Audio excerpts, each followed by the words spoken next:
నిత్య జీవితంలో గణితం యొక్క పాత్ర చాలా ముఖ్యమైనది. విద్యార్థులకు గణితంలో మొదట మనము అంకెలతో ప్రారంభించి సంఖ్యలు ఏర్పడే విధానం గురించి చెప్పవలసిన అవసరం ఉంది. ఈనాటి విద్యార్థులు గణితంలో మెరుగుపడాలంటే 0 to 9 వరకు అంకెలు అని, ఈ అంకెలతో ఏర్పడే వాటిని సంఖ్యలు అని, ప్రతి అంకెకు 2 విలువలు ఉంటాయి. అవి స్థాన విలువ, సహజ విలువ అనే అంశాన్ని మనం తప్పనిసరిగా వారికి బోధించాలి.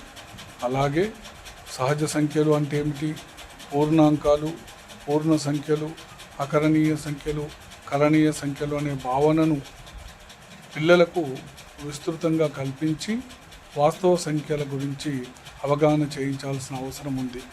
ఎందుకంటే ఎంత గొప్ప అభ్యాసాలు, సిద్ధాంతాలు చేసినా మూలాలను ఎప్పుడు మరవకుండా ఉండాలి.